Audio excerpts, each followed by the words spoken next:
Y a la larga lo que terminaba molestando más a la gente no era mi falta de filtro, sino las denuncias. ¿Cuál ha sido el momento más cercano a la muerte? Yo terminé yéndome 6 meses de Colombia. El que está más seguro de algo es el más ignorante. Buenas, buenas para todos y todas. Gracias por estar una vez más en este canal. Hoy me cogieron en tierra caliente con Manguita Sisa.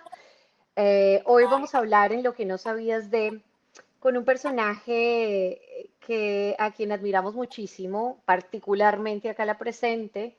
Desde hace varios años fue uno de esos pioneros periodistas que de hecho empezó a hablar y a opinar sin importar mucho lo que decía la gente. En esa época no era tan común que los periodistas opinaran, porque teníamos que ser como maquinitas. Y bueno, así empezó en la televisión, empezó de hecho con un programa, algo que tiene que ver con francotiradores, ahora le vamos a preguntar.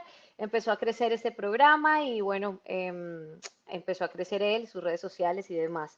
Mi querido Guillermo Prieto, más conocido como Pirri, gracias por estar acá. Hola María Camila, muchas gracias por tus palabras y por esta invitación. Y bueno, pues contento de poder hablar contigo. No, pues para que vea de verdad que hace muchísimos años y yo creo que la primera persona que me habló de usted fue mi mamá, que me dijo, vea este muchacho cómo habla de bien y vea cómo dice sus cosas y sus reportajes y todo esto y yo, pues de verdad me pareció una forma muy interesante de hacer periodismo. Cuéntenos esos inicios, digamos, hablemos de esos inicios y de cómo usted tal vez encontró esa forma de comunicarse con la gente siendo muy crítico y entre otras cosas también muy político, me parece.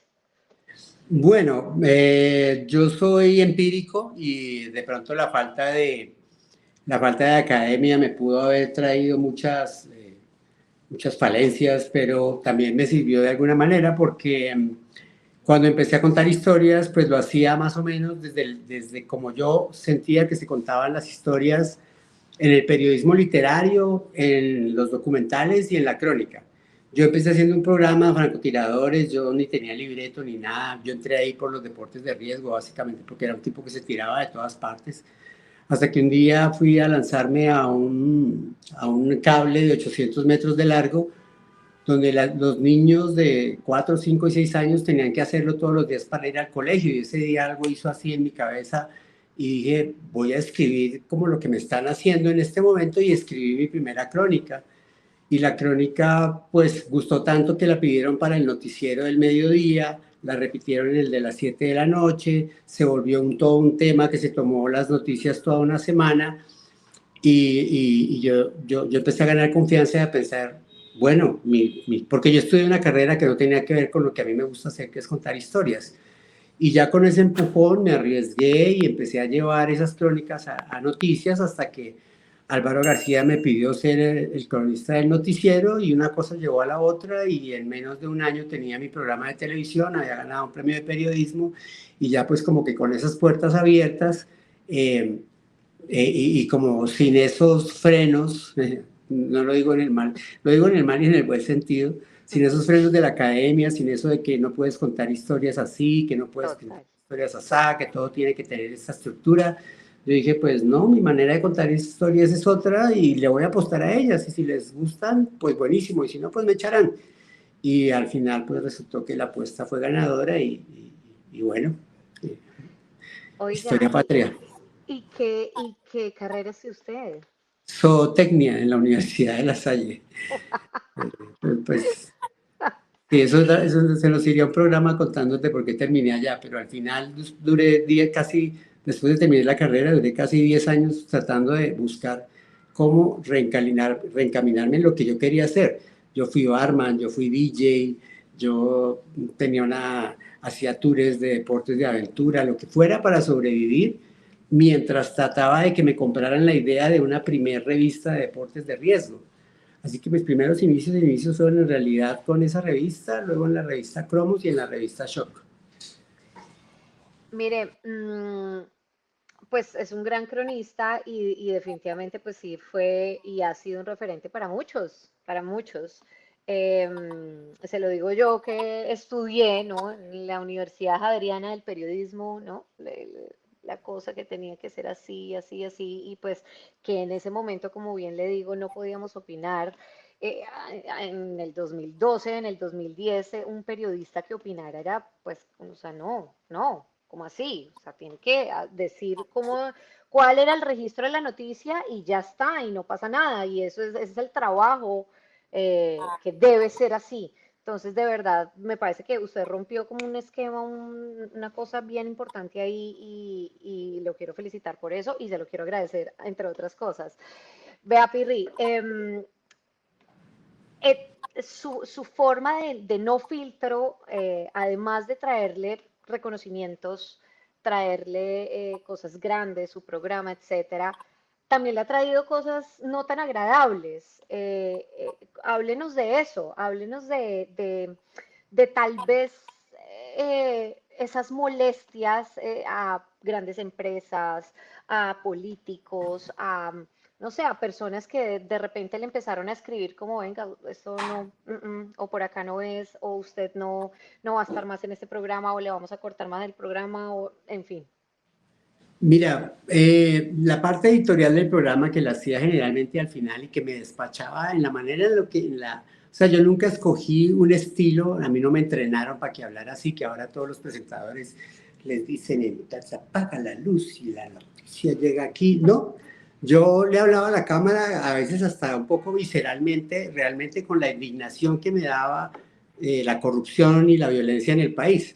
Pero el grueso de mi contenido pues era una pieza en estilo documental con mucho rigor periodístico y a la larga lo que terminaba molestando más a la gente no era mi falta de filtro, sino las denuncias tan graves que el programa hacía.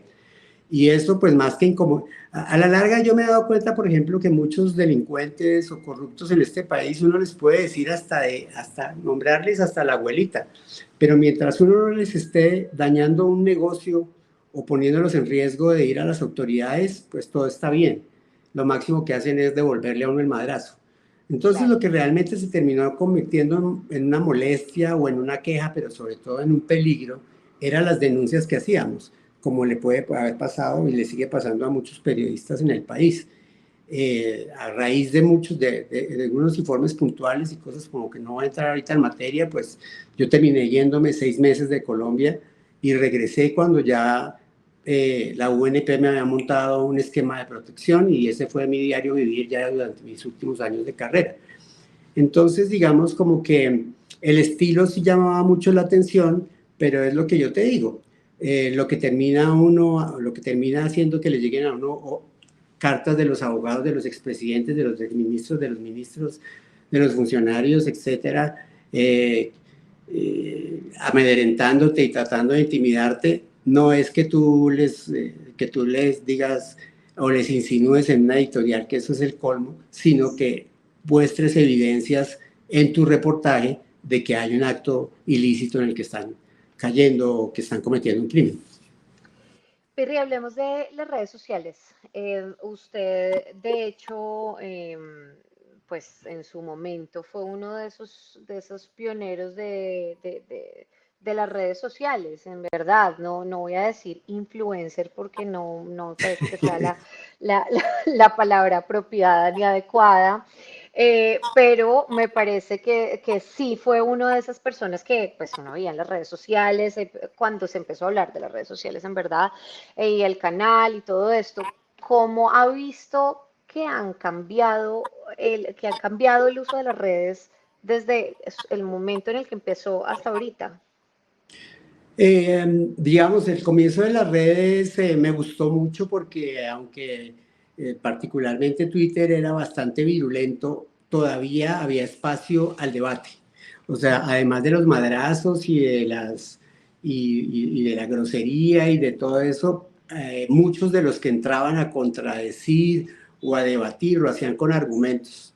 Tristemente con el tiempo y con el manejo de los algoritmos, pues mucha gente empezó primero a darse cuenta de que existía la posibilidad de pagar granjas de bots o agencias clandestinas, algunas no tan clandestinas, simplemente para opacar algo malo que se dijera de una persona poderosa y que tenga dinero como para pagar todos estos servicios de anulación de las denuncias que se les hace. Y después empezó ya a volverse en realmente una cloaca en la que no hay debate y en la que de lo primero que están pendientes las personas denunciadas, sobre todo si se trata de gente que tiene vínculos criminales o demasiado poder, es ver cómo inundan la misma red de contrainformación. Entonces ni siquiera niegan las denuncias que se les hacen, sino empiezan a generar una cantidad de noticias falsas, insinuaciones, injurias contra el periodista o la persona que los está denunciando. Eso, por ejemplo, yo tengo como 3 millones de seguidores en X y casi que nunca entro. Y me mamé. Y digamos que cuando estaba, pues cuando tenía un equipo jurídico en el canal que me respaldaba y trabajaba con 22 personas, a pesar de que me estaba socavando la salud, pues yo daba el combate todos los días. Y si están diciendo que es que nuestra información es falsa, entraba a la red social a publicar las pruebas que habíamos tenido, y etcétera, y me defendía y la guerreaba, y etcétera. Pero ya después de que salí del canal, primero salí con serios problemas de salud mental, con depresión, con ansiedad. Me di cuenta que pues no estaba teniendo vida. Y desde entonces he ido poco a poco saliéndome porque además las redes están diseñadas para volverte adicto. Entonces llegó el momento que me di cuenta que leía mucho menos de lo que leía antes, de que ya no tenía paciencia para ver algo que durara 5 o 10 minutos, y yo hago crónicas y reportajes. Y decidí primero ir contra la corriente. Actualmente los contenidos que publico, sobre todo en mi Instagram, va totalmente contra las recomendaciones, que son, tienen que ser 15 segundos, tienen que ser 30 segundos, que si no la gente se aburre, que tienes que hacer coreografías, que tienes que mostrar y yo no tengo nada que mostrar. Pues entonces yo decidí hacer pequeñas crónicas y estoy hablando sobre todo del medio ambiente, que siento que es en este momento, para mí, Guillermo Prieto Pirri, por lo único que vale la pena luchar, y en lo que la mayoría de todos los seres humanos deberíamos estar pensando. Pues porque es que cuando esto se vaya a colapsar, se colapsa aquí y en Estados Unidos y en los Emiratos Árabes y en China. No se va a colapsar solo en Colombia. Entonces me ha alejado mucho de entrar a esos rodeos de debate donde no hay debate, porque además me desgasta. En estos días estaba leyendo un poco sobre Platón y Aristóteles y cómo los principios de estos grandes pensadores decían: las personas entre más saben, menos certezas tienen.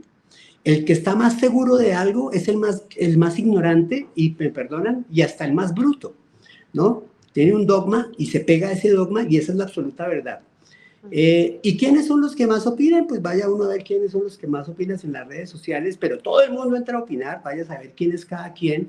Y pues, como dicen vulgarmente, la opinión es como el culo, cada quien tiene uno. El asunto es que entonces hay también un bombardeo de una cantidad de opiniones que, bueno, todas las opiniones son respetables, pero no todas son exactamente de personajes como Platón o Aristóteles, o un gran analista, o un tipo que por lo menos tenga la información balanceada de los dos lados, o que se tome el tiempo de investigar. No, es la repetición de la repetidera de la cadena de WhatsApp, de la falsa noticia, de la polarización y del lenguaje virulento y de violencia. Entonces, es realmente desgastante, y yo solo espero que la humanidad logre superar esto. Buenas, paso por acá para darles una pausa y decirles que se suscriban rápidamente acá, clic, suscríbanse. Bye. Porque las noticias falsas han existido desde que existe la narración. En la época de las guerras de los griegos y los atenienses, ya había noticias falsas.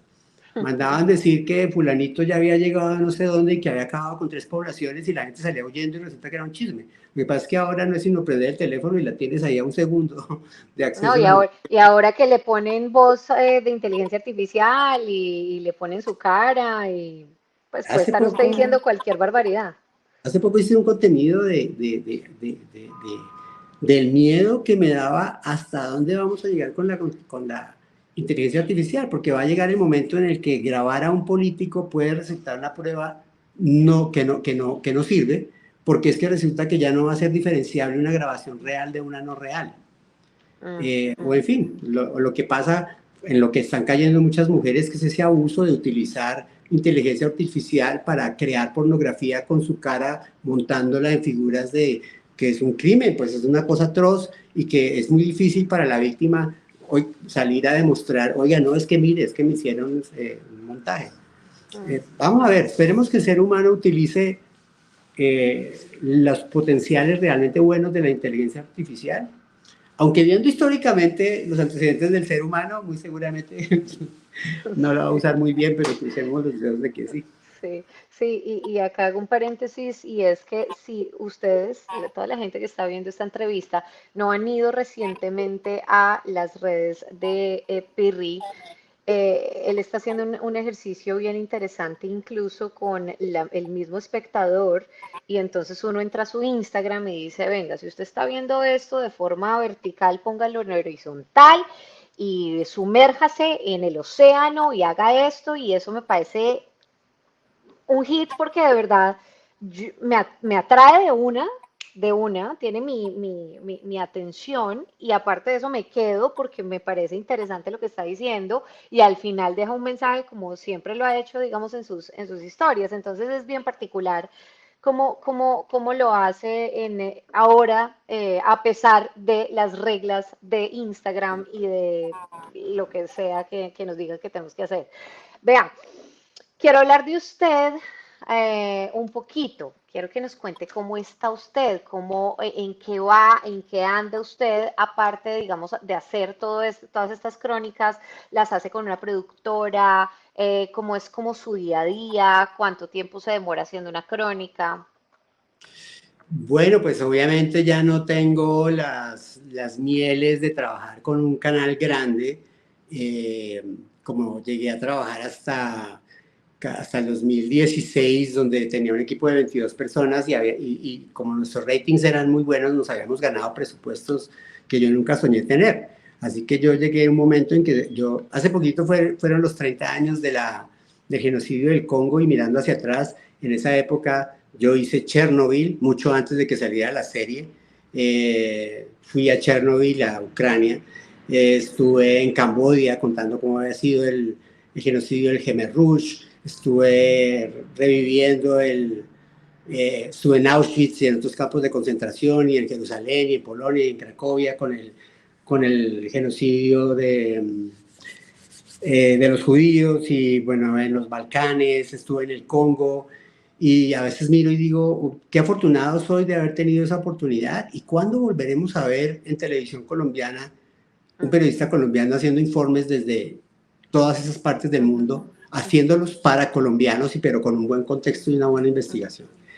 Ahora, yo me dije a mí mismo, en una crisis que tuve haciendo una exploración a un volcán en el 2017, que pensé que veo que no, o sea, siendo muy realista con las cifras, no le veo mucho futuro al planeta, pero no hay que perder la esperanza. Entonces dije, voy a dedicar lo que me quede de vida y plata en el banco a hacer los viajes que me soñaría hacer, que es conocer esas criaturas y lugares que yo no sé si en 20 años van a estar, con una segunda intención, y es de que si logramos de que sobrevivan, motivar a la gente a que se enamore de ellas, a que vaya y las conozca, y que tal vez logremos cambiarle el chip un poco a muchas personas, a ver si esta situación del planeta cambia. Entonces, pues claro, ahora yo prácticamente que trabajo exclusivamente para hacer estos viajes.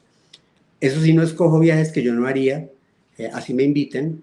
¿Y cómo me mantengo? Bueno, pues yo tengo una pequeña productora a la que le salen algunos trabajos en redes, a mí me piden muchas veces charlas, a veces para universidades, para empresas, y de esas charlas, de esas conferencias, que ha tenido muy buena aceptación, de cosas que me invento, como un monólogo que hice en teatro, y de uno que otro cliente que manejo todavía, me armo mis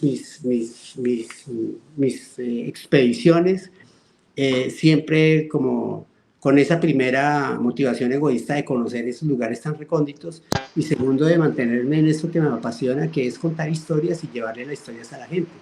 Y en cuanto a lo que decías es que llegó un momento en que dije, no puede ser que en 10 años una pinche tecnología nos obligue a ver el mundo así, cuando Sí, las películas son así.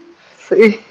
Y como es una bola de nieve, pues un día dije, bueno, pues que el algoritmo me castigue, pero ni miércoles más, o sea, No, yo lo hago, no, yo ojo, lo yo sé, lo lo sé. hago, yo No sabes la sí, felicidad me que me da que tú fascina, me digas que eso ha llegado.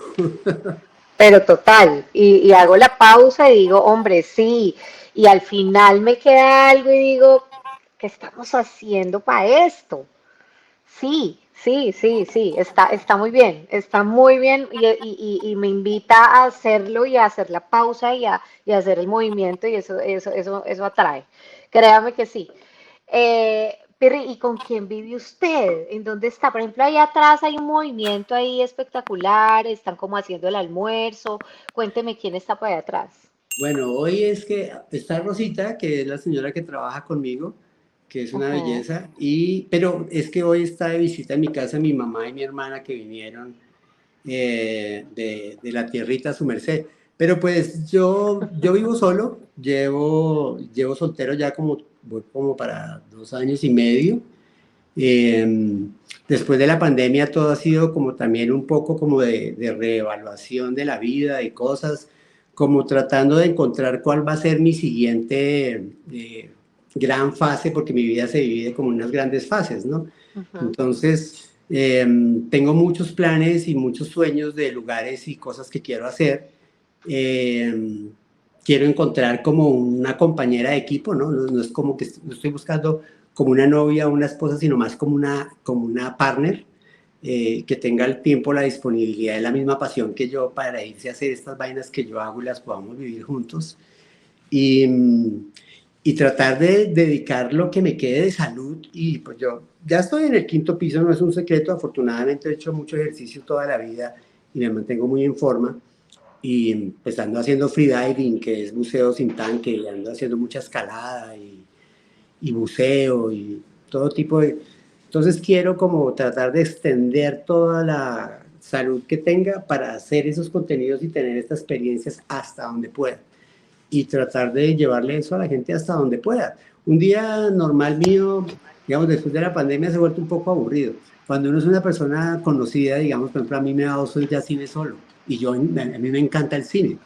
Y Sí, como ya uno después de la pandemia nos distanciamos todos, sobre todo sí. la gente de mi generación, entonces a veces no tengo con quién ir al cine. Ahora he reconectado ahí con una parcera de toda la vida y bueno, ahí nos tomamos un café de vez en cuando. Invíteme que me priva. De una, de una, de Soy una. buen partner de cine, eso No, de se lo una. digo. Te tomo la palabra. Bien, bien, bien, me parece bien. Vea, em, ¿cómo le fue después de este accidente que tuvo tan absurdo? Eso fue el año pasado, ¿verdad? El año pasado aquí en el baño de mi casa. Usted que ha estado de verdad en situaciones Sí. extremas, es realmente absurdo e irónico como una persona que ha estado de verdad en las montañas más altas, escalando, etcétera, vaya, esté a punto de morir con un accidente casero. ¿Qué fue lo que le pasó? Bueno, inclusive después de mi caída, que fue usando una escalerita, de esas escaleritas de 3 peldaños plegables que se usan para alcanzar las cosas altas, en la casa yo bien enano, pues la escalera se resbaló, estaba una pata puesta sobre una toalla en el baño y la cabeza mía fue a dar en la porcelana donde se pone el papel higiénico y bueno, fueron como 18 puntos, me tuvieron que hacer bueno, se me olvida la palabra. Bueno, exámenes para ver que no tuviera lesiones internas en el cráneo, Interno, etcétera. sí. Perdí el sentido. Un par de días, también perdí mucha sangre porque esta parte es muy vascularizada y es como, eh, hay que vivir el presente porque la muerte le puede llegar en el momento en que uno menos se lo imagina y en las circunstancias que menos se imagina. Pero después estuve mirando y curiosamente es muchísima la gente que se mata y se hiere al año con esas No puede escaleras. ser, O no sea, puede ser, sí, de verdad. Claro, y como el algoritmo te empieza a mandar lo que empiezas a investigar, me llegaban videos y videos y videos de gente que te da unos totazos, marica, pintando, grabando los vídeos de la casa, colgando la ropa en esas escaleritas, ¿no? Que es, Sí. se volvió una cifra que uso para comparar cuando la gente dice que, ay, que los tiburones. No, pues a uno, 7 tiburones se mueren al año, 7 personas se mueren al año por el ataque de un tiburón. Más de 200 personas se mueren al año por un accidente en una escalera tonta de esas. Y bueno, la Sí. verdad es que por unos 3 centímetros más no estaría contando el cuento. Afortunadamente mi hermana estaba de visita ese día también y pues cuando ella llegó me encontró tirado en el piso ahí en una escena un poco dantesca y, y me llevó inmediatamente al hospital y pues sin ninguna consecuencia afortunadamente a largo plazo. Espero. Creo que este comportamiento ya lo he tenido siempre No, desde nacido. y es lo normal, Lo pero, normal. pero fue también un campanazo, ¿no? Y a raíz de eso me hice un tatuaje y Muestre, porque digamos, ¿cuál? sí, es un tatuaje que hice hoy, es el primer día del resto de tu vida, que no sea el último. Y me lo hice porque aunque eso fue totalmente accidental, a veces cuando estoy documentando especies en el océano, por ejemplo, uno empieza a cogerse confianza y eso que uno sabe y tiene conciencia de con qué animales está. Y un animal salvaje es un animal salvaje, no es ni bueno ni malo. Y uno a veces presiona mucho los límites y si le llega a pasar algo es porque uno fue muy estúpido de no saber hasta dónde llevar los límites. Y yo Mm. ya me estaba metiendo en la cámara en lugares o demasiado cerca de animales en los que después me quedé reflexionando y digo, a ver, la muerte tendrá que llegar, hay que hacer las paces con ella para vivir tranquilo, pero ¿para qué ayudarle?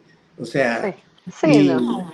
y No hay bueno, que acelerar el proceso. exacto, y la otra es, la gente se imagina que uno es el tipo más demente porque escala, porque sube las montañas, Sí. pero yo creo que nosotros que hacemos deportes de aventura pensamos mucho más en la seguridad que el ciudadano común y corriente. Yo el otro día iba en el carro y volteó a mirar y hay una señora en moto, chateando en la moto. Y yo decía, esta señora, o sea, meterse con Eso es tiburones, desafiar a la muerte. saltar de helicópteros, papitas, esta señora sí es de verdad una maestra del riesgo. No, no, no. Y Sí, bueno, qué locura. Bueno, mi querido Pirri, ya para terminar, le hice unas preguntas cortas para respuestas cortas, que va a ir, por supuesto, a las redes sociales pronto. Entonces, la primera pregunta es, tiene derecho a reservarse porque esto es secreto, pero se la pregunto, ¿por quién votó? voté por Petro. ¿Se arrepiente? Pues es que miren cuáles eran las otras opciones. Bien. ¿Su país favorito? Mm, Colombia. ¿Qué es lo que más le gusta de su tierra, Boyacá? Eh, los paisajes, la naturaleza y la sonrisa de la gente campesina. Entonces ahí le pregunto, ¿cocido boyacense o perro caliente? ¿Cocido boyacense o qué? ¿O perro caliente? No, no, no, cocido boyacense. ¿Qué canción oye en repeat en su playlist? Enjoy the Silence de Depeche Mode. Buena. Bien, su lugar soñado, ese lugar que sueña, que no ha podido ir y que quiere ir. El lugar del océano en donde pueda estar cara a cara con la gran ballena azul. Llevo 20 años buscándola y no la he podido ver. Puede ser cualquier lugar en el océano donde pueda estar cara a cara con ella. La mujer más guapa con la que ha salido. Uy, no quiero decir eso para no herir susceptibilidades. ¿Qué será? ¿Qué será? A ver, Mónica Fonseca por ahí, de pronto, antes, después, sí. Después he tenido, no sé cómo, pero he tenido la fortuna de haber salido con unas mujeres muy, muy, muy atractivas y muy inteligentes y muy bacanas. El peor presidente de la historia de nuestro país. Ah, Iván Duque, Y el mejor. no lo hemos tenido. Y ¿cuál ha sido el momento más cercano a la muerte que ha atravesado usted? ¿Definitivamente fue el accidente? No, fue el edema pulmonar que tuve en el Aconcagua a 6.000 metros de altura, del que me tuvieron que rescatar mis compañeros de... sí, el edema pulmonar en Aconcagua. Me pusieron una inyección directa en el corazón de adrenalina para salvarme la vida. Durísimo. ¿Hace cuánto fue? Uf, eso fue como en el 2007, por ahí. Bien. ¿Cuántos tatuajes tiene? Uf, 7 creo. 7. El primero me lo hice en el año 88. Nadie tenía tatuajes en Bogotá, o casi nadie. Bien, y la última pregunta básicamente es, ¿cómo ve a nuestro país en un futuro cercano? Em, es que es una pregunta tan difícil. Mira, yo veo el país en un momento en el que nos estamos dando cuenta que cambiar el sistema parece casi imposible. Esto lo he dicho muchas veces, esto no lo arregla un presidente.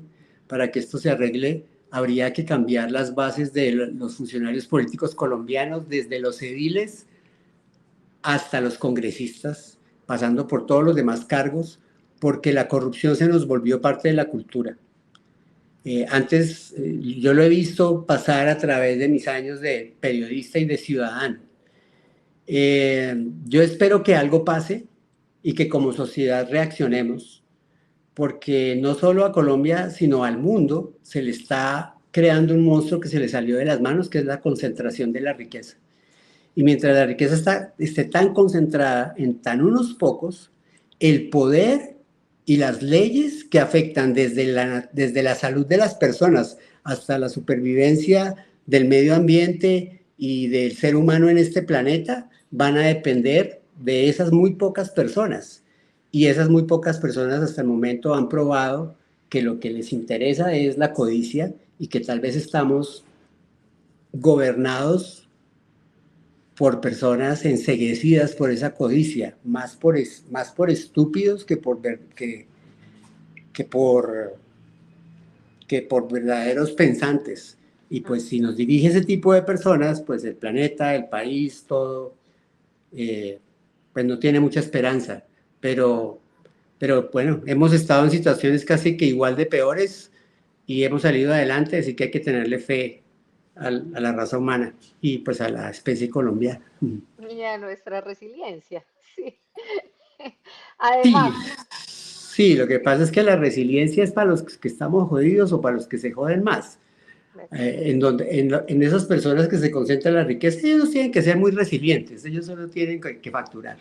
Entonces, De acuerdo, mi querido Pirri, gracias. Quedo pendiente de nuestra ida a cine.